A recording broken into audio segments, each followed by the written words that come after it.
సమరం చిన్నారి ఛానల్ ప్రేక్షకులకు స్వాగతం. హాయ్ పిల్లలు, ఎలా ఉన్నారు? నేను ప్రతి ఎపిసోడ్లోనూ మీకు ఒక మంచి నీతి కథ గురించి చెప్తున్నాను కదా. అలాగే ఈరోజు ఎపిసోడ్లో కూడా నేను మీకు ఒక మంచి నీతి కథ గురించి చెప్తాను, సరేనా?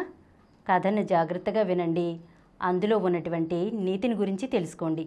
అనగనగా లక్ష్మీపురం అనే గ్రామంలో సారంగపాణి అనే ఒక జమీందారు ఉండేవాడు పిల్లలు. ఆయనకు మామిడి తోటలు, కొబ్బరి తోటలు, వరి పొలాలు ఇలా చాలానే ఉన్నాయన్నమాట. వాటిని కావలి కాసేందుకు నమ్మకమైన పనివాడు మాత్రం దొరకటం లేదు. ఒకరోజు సారంగపాణి ఇంటి అరుగు మీద కూర్చుని ఉండగా అక్కడకు తలకు ఒక గుడ్డ కట్టుకుని రంగడు అనే వ్యక్తి వస్తాడనమాట.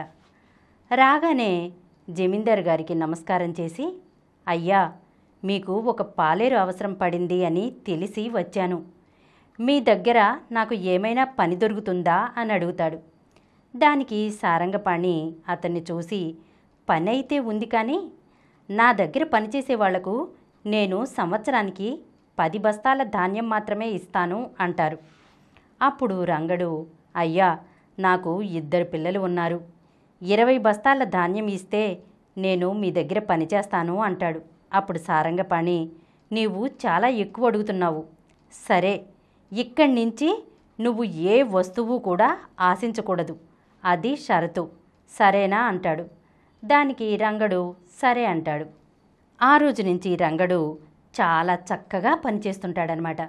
గేదెల దగ్గర పాలు పిండుతాడు, పొలంలో చక్కగా పనిచేస్తూ ఉంటాడు.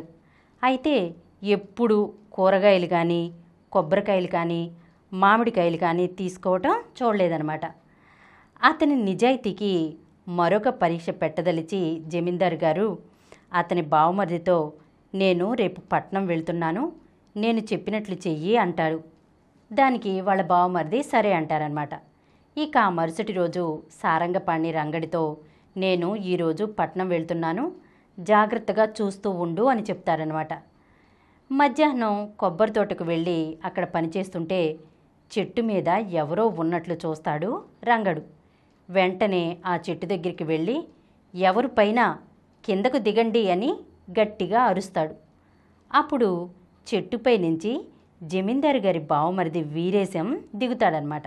ఆయన్ను చూసి రంగడు, మీరు ఈ చెట్టు మీదకి ఎందుకు ఎక్కారండి అంటాడు వినయంగా.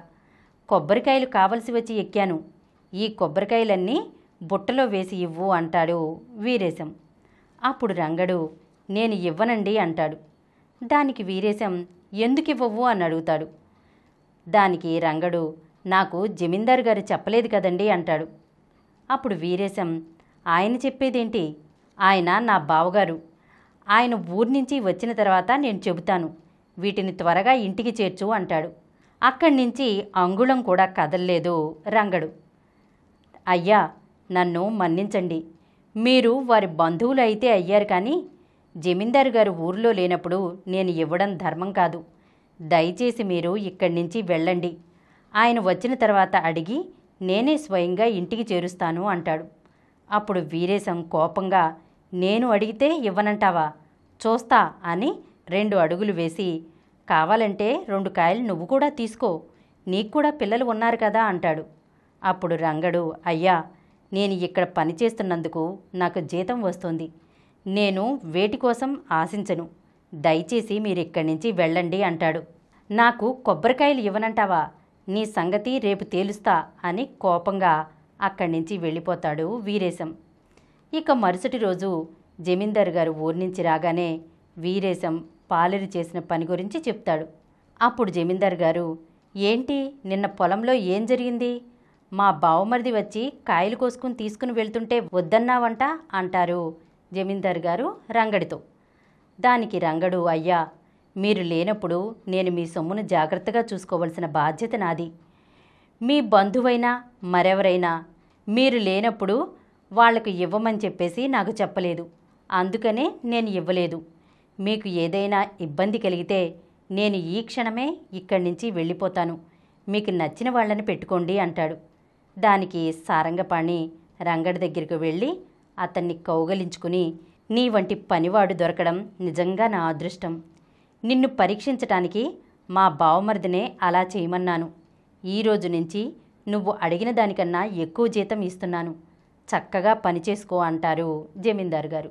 ఆ రోజు నుంచి రంగడు జమీందారుకు నమ్మిన బంటుగా పనిచేస్తూ చక్కగా ఆ వచ్చిన డబ్బులతో హాయిగా సంతోషంగా జీవిస్తాడు. పిల్లలు ఈ కథ విన్నారు కదా, ఏమర్థమైంది మీకు ఈ కథ ద్వారా? పిల్లలు, నమ్మకం అనేది చాలా ఇంపార్టెంట్ అన్నమాట. మనం ఎవ్వరికీ కూడా నమ్మక ద్రోహం చేయకూడదు, ఎవ్వరిని మోసం చేయకూడదు, నీతిగా నిజాయితీగా ఉండాలి, అబద్ధాలు ఆడకూడదు, సత్ప్రవర్తనతో మెలగాలి. సరేనా?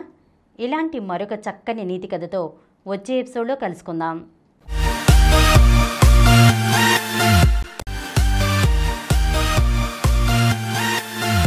ఈ కార్యక్రమం మీకు ఎంతో నచ్చింది కదా. ఇటువంటి మరిన్ని వీడియోల కోసం అనతి కాలంలోనే 20 కోట్లకు పైగా వ్యూస్ సాధించిన సమరం ఛానల్ సమర్పించు సమరం చిన్నారి ఛానల్కు సబ్స్క్రైబ్ చేయండి, లైక్ చేయండి, మీ ఫ్రెండ్స్కి షేర్ చేయండి. అలాగే ప్రక్కనున్న గంట సింబల్ని ప్రెస్ చేయడం మర్చిపోకండి.